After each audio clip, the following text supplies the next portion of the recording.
Last night was a good night to be at my place because we watched Thor Ragnarok on 4K Blu-ray, and man, did this movie explode off of the screen. I've reviewed this movie already. I reviewed it with Johnny on Film Fury, so if you'd like to recap on that, if you haven't seen this flick, you should definitely check out that review. I will say that on second viewing, a lot more details come through. You can hear the jokes, first of all, because there's a lot of laughter throughout this movie because there's lots of funny lines. He's a friend from work. Taika Waititi famously decided to opt to make it kind of a buddy comedy with Thor and Hulk. Spoiler alert. And so we get a lot of quips, a lot of back and forth. Jeff Goldblum is in this movie as well as the Grand Master, and he is hilarious. Just his finger movements and his pauses. And yeah, do whatever. He's just so cool, and he's amazing as this character.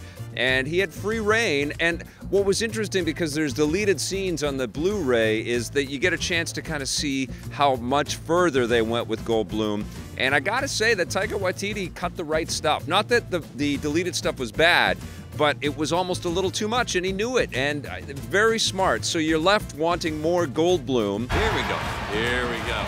Hats off to Chris Hemsworth for coming back to this role and kicking ass as Thor. I'm a big fan of Thor 1 and Thor 2.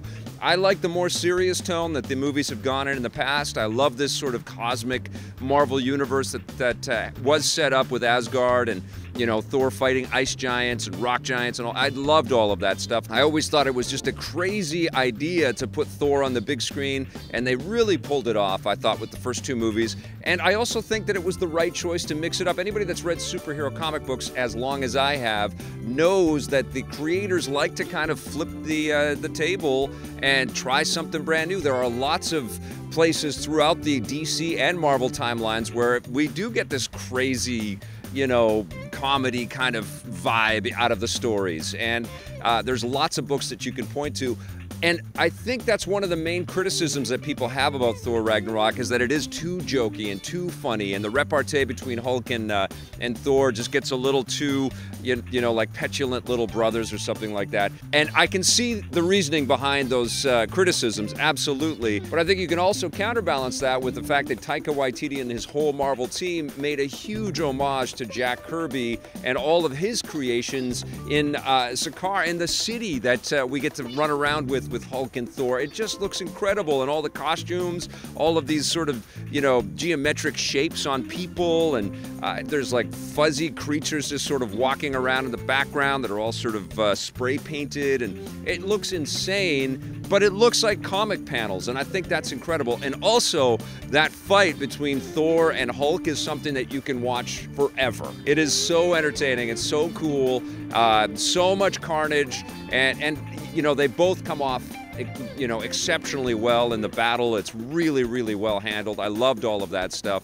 There's actually a tremendous amount of action in here. I also thought Cate Blanchett was a perfect villain as Hela. I thought she was really, really sweet in this thing. Her costume is cool. Her helmet is, you know, transforming before our eyes. It was weird to see how much they had to green screen all of that. Like they actually couldn't build her a real helmet. She was, you know, walking around with, you know, the motion capture balls on her head, and then they had to put all of that stuff on there. Obviously, there's lots of CG effects in here. You have no idea what's possible. The visuals coming off of the 4K screen were like paintings, you know? It was like I wanted to just take that frame and hang it, you know? So beautiful. I love the Taika Waititi commentary on this. It's almost worth picking up the either the Blu-ray or the 4K Blu-ray for this, because he's hilarious. He's like singing over the Marvel theme song. He's poking fun at himself, saying that he plays every single character in the movie. And then he does play Korg, this rock creature, and seeing him in costume and sort of directing people in his Korg costume, which is just the mocap suit, is hilarious, and him talking about it is amazing. I like the featurettes as well. They're very much sort of news magazine-y, and everybody loves everybody. You don't really ever see any turmoil or strife, and I think maybe that was mostly true. I think Taika Waititi really wanted to keep this a loose and fun set. People are having fun and they're improvising, even though great expense was, you know, put forward to make this thing look like this. But it looks like they had fun making this, and it is super fun to watch, and that isn't always the case, as you know. There's also another great little short video on here, and this could have been a 2-hour 2-hour movie unto itself, but they delve into the 10-year history of the MCU.